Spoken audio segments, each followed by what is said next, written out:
సంఘం మండలం దువ్వూరులో రాష్ట్ర కబడ్డీ అసోసియేషన్ ఆధ్వర్యంలో ఈ నెల 7వ తేదీన ప్రారంభించబడి 4 రోజుల పాటు జరిగిన 13వ రాష్ట్ర స్థాయి బాలబాలికల బీచ్ కబడ్డీ ఛాంపియన్షిప్ పోటీల్లో ముఖ్య అతిథిగా పాల్గొని రాష్ట్ర దేవాదాయ శాఖ మంత్రి ఆనం రామనారాయణ రెడ్డి విజేతలకు బహుమతులు అందించారు.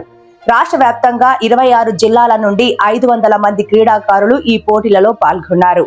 3 రోజుల పాటు హోరాహోరీగా జరిగిన ఈ పోటీలలో బాలబాలికలు విడివిడిగా పోటీలు నిర్వహించగా నేడు సెమీఫైనల్స్ లో గెలిచిన జట్లు ఫైనల్లో తలబడ్డాయి. బాలికల విభాగంలో విజయనగరం జట్టు మొదటి స్థానంలోను, శ్రీకాకుళం జట్టు ద్వితీయ స్థానం, నెల్లూరు బాలికల జట్టు తృతీయ స్థానంలో విజేతలుగా నిలిచారు. అలాగే జెంట్స్ విభాగంలో మొదటి బహుమతి బాపట్ల జిల్లాకు రాగా ద్వితీయ బహుమతి నెల్లూరు జిల్లా, తృతీయ బహుమతులు పల్నాడు జిల్లాలు కైవసం చేసుకున్నాయి.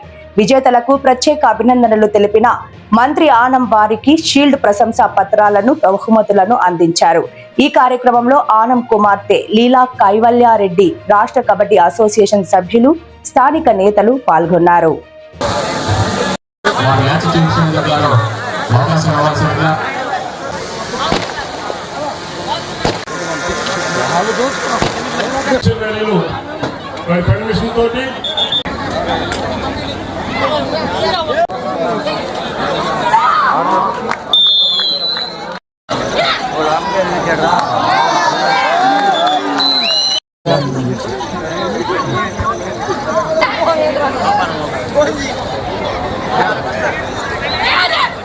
महेश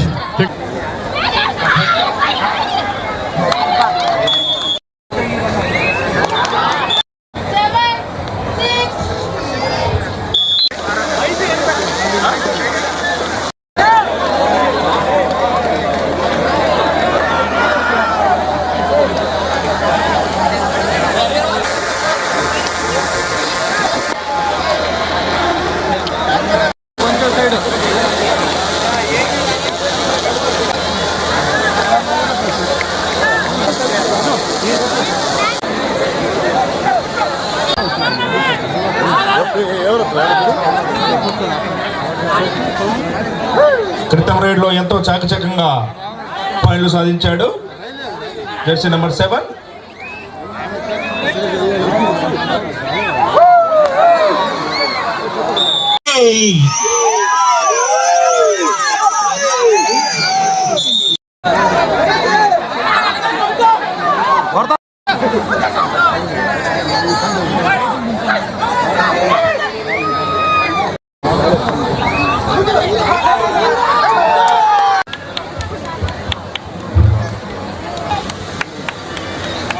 అడ్మినిస్ట్రేషన్, అర్బన్ డెవలప్మెంట్ మీ హ్యాండ్ ద్వారా ఈ ఛాంపియన్షిప్ దిగ్విజయంగా సతీష్ మీరు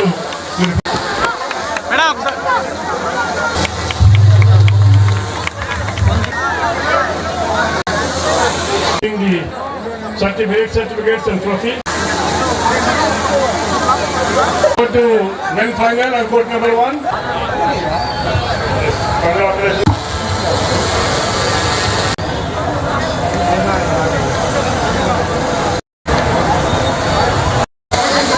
ముఖ్యంగా వివిధ జిల్లాల నుంచి ఇక్కడికి వచ్చినటువంటి క్రీడాకారులు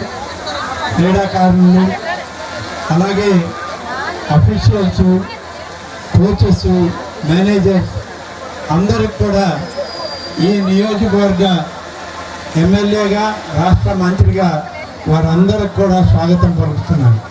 4 రోజుల పాటు ఏ ప్రాంతంలో ఉండి ఈ బీచ్ కబడ్డీ టోర్నమెంట్స్ని మీరు అందరూ కూడా ఎంజాయ్ చేసినందుకు, అందరూ కలిసి ఈ టోర్నమెంట్ని ఇంత విజయవంతంగా నడిపిస్తున్నందుకు కూడా నేను ఈ ప్రాంత ప్రజలకు, యువతకి అందరికి కూడా ప్రత్యేకంగా ధన్యవాదాలు తెలియజేస్తున్నాను. ఈనాడు దాదాపు 26 జిల్లాల నుంచి, అంటే ప్రస్తుతం 28 జిల్లాలు ఉన్నాయి మన రాష్ట్రంలో. 2 జిల్లాలు కొత్తగా వచ్చాయి, మార్కాపురము, మరొకటి పోలవరం. ఈ 2 జిల్లాలు కొత్తవి, ఇంకా కొత్త అసోసియేషన్స్ రాలేదు వాళ్ళకు కూడా. 26 జిల్లాలు, 26 టీములుగా ఇక్కడ మెన్ అండ్ ఉమెన్ రావడం, ఈ బీచ్ కబడ్డీని ఇంత విజయవంతంగా మన ప్రాంతంలో చేయడం అనేది చాలా అరుదైన విషయం. మరింత వాళ్ళకి ప్రోత్సహించి మెన్ ఫైనల్స్ జరగబోతూ ఉంది బిట్వీన్ బాపట్ల అండ్ నెల్లూరు. మరి దాన్ని కూడా వీక్షిస్తాం. అలాగే ఇప్పుడు పూర్తయినటువంటి ఉమెన్స్ ఫైనల్స్లో అయినటువంటి వాళ్ళు ప్లేస్ 1, ప్లేస్ 2, ప్లేస్ 3 3 విభాగాలుగా 4 టీముల్ని సెలెక్ట్ చేశారు. ఫస్ట్ ప్లేస్ వచ్చి Vizianagaram, second place Srikakulam, third place వచ్చి ఇప్పుడు బాపట్ల అండ్ నెల్లూరు ఈక్వల్గా వచ్చినాయి అని ఇద్దరిని పెట్టినట్టున్నారు. నాకైతే కొంచెం అనుమానం మా వాళ్ళ మీద, ఎందుకంటే నెల్లూరు జిల్లాలో జరిపినప్పుడు నెల్లూరుకి ఒక ప్రైజ్ ఇవ్వకపోతే బాగుండదని మమ్మల్ని కూడా కలిపారు. అట్లేం ఉండదు. స్పోర్ట్స్లో ఎప్పుడు స్పోర్ట్స్ మెన్ స్పిరిటే ఉంటుంది. గెలుస్తాము, ఓడతాం, ఏదైనా జరగవచ్చు. జరిగినా కూడా అందరం ఒకటే. రేపటి మళ్ళీ క్రీడా ప్రాంగణంలో అందరం ఒకటిగా క్రీడాకారులుగా కలిసి ఈ దేశాన్ని ప్రతిష్టని పెంచేదానికి మాత్రం మనం అందరం కృషి చేయాలి. కానీ చివరి ఫైనల్స్కి రావడం మాత్రం చాలా సంతోషంగా ఉంది. అందరికి కూడా శుభాకాంక్షలు. మన ప్రాంతం వాళ్ళందరికీ కూడా ఈ కార్యక్రమాన్ని ఎంత విజయవంతంగా ఉత్సాహభరితంగా మీరు నడిపిస్తున్నందుకు మీకు కూడా ప్రత్యేకంగా ధన్యవాదాలు తెలియజేస్తున్నాను.